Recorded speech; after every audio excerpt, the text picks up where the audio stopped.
Hello everyone, welcome back to my channel Priya English with DJ. ඉතින් අද මම කතා කරන්න යන්නේ අපි කතා කරද්දී භාවිතා කරන මෙහෙට එන්න එළියට ඵලයන් දොර වහන්න මට තේ එකක් දෙන්න මට උදව් කරන්න මාත් එක්ක වරින් ඔක නතර කරපන් මෙන්න මේ වගේ දේවල් කියන්නේ කොහොමද කියලා අද කියලා දෙන්න යන්නේ. ඉතින් මේවට ඉංග්‍රීසි වලින් අපි කියනවා commands and requests කියලා. මේ වගේ දේවල් කියන අපිට grammar ඕන වෙන්නේ නැහැ. ඉංග්‍රීසි භාෂාවේ තියෙන පළමු අවස්ථාවේ ක්‍රියාපද මේවට භාවිතා කරන්න පුළුවන්. අපි දැන් බලමු එවැනි ක්‍රියාපද කිහිපයක්. Go යන්න, come එන්න, stop නතර කරන්න, do කරන්න, be වෙන්න, tell කියන්න, ask කියන්න එහෙම නැත්නම් අහන්න, eat කන්න. ඉතින් මෙන්න මේ වගේ පදවලට අපි කියනවා පළමු අවස්ථාවේ ක්‍රියාපද කියලා. ඒ වගේම මතක තියාගන්න ed දාපු ing දාපු ක්‍රියාපදයෙන් මේකට යූස් කරන්න බෑ කියලා. ඉංග්‍රීසි වලින් අපි go කිව්වම ඒකේ තේරුම යනවා කියන එකනේ. ඒත් මේ පදේ අපි කියන විදිහත් එක්ක ඒක හොඳින්ද කියන්නේ තරහින්ද කියන්නේ ආදරෙන්ද කියන කාරණාව තීරණය වෙනවා.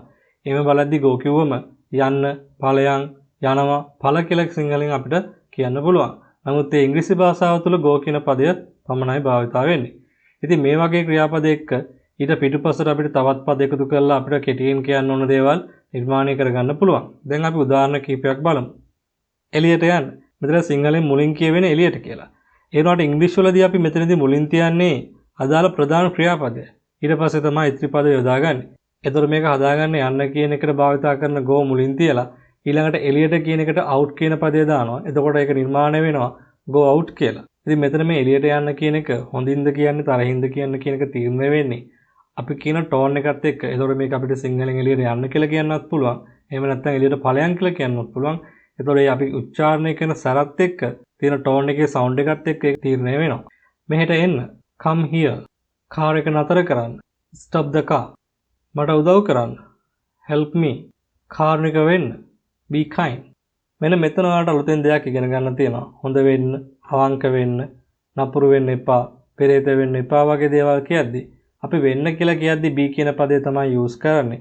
ඒකත් එක්ක අදාළ adjective එක දාන්න පුළුවන්. ඔයාලට දැන් මේ වගේ adjectives කීපයක් බලා ගන්න පුළුවන්. ඉතින් මේවා අපිට තවත් විධිමත් කරලා ටිකක් වැදගත් විදිහට කියන්න පුළුවන්. එතනදී වෙන්නේ අපිට මේවත් එක්ක please කියන පදේ දාලා වැදගත් විදිහට ඉලීමක් කරන්න පුළුවන්. සිංහලෙන් අපි please කියන පදයට කරුණාකර, කරුණාකරලා අනේ වගේ අර්ථයන් දෙන්න පුළුවන්. ඒ වගේම please කියන පදේ අපිට මුලින් තියන්නත් පුළුවන්. ඒ වගේම අදාළ ප්‍රකාශය යකට දාන්නත් පුළුවන්. අපි දැන් මේ වගේ උදාහරණ කිහිපයක් බලමු. කරුණාකර එළියට යන්න. Please go out. කරුණාකර ඒක නතර කරන්න. Please stop it. කරුණාකර මට යන්න දෙන්න. Please let me go. දොර අරින්න අනේ. මෙන්න මේක අපිට ටිකක් බගෑපත්ව ඉල්ලන දෙයක් නිසා අනේ කියලා කියද්දි please කියන පදේ අපිට අගට දාලා කියන්නත් පුළුවන්. එතකොට open the door please.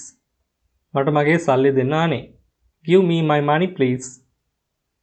කරුණාකර ගෙදර ඉන්න. Please stay at home. කරුණාකර මට කෝල් කරන්න. Call me please. ඉතින් මම හිතනවා ඔයාලට මේ වගේ යන්න, එන්න, ඵලයන්, කරුණාකර එළියට යන්න වගේ විධාන සහ ඉල්ලීම් ඉංග්‍රීසි වලින් නිර්මාණය කරගන්න පුළුවන් කියලා. ඔයාලට මොනවා හරි ගැටලුවක් තියෙනවා නම් කමෙන්ට් කරන්න, ලයික් කරන්න, යාළුවන්ට ෂෙයා කරන්න, ඒ වගේම මාව subscribe කරන්න. සුබ දවසක්. තවත් පාඩමකින් හමු වෙමු.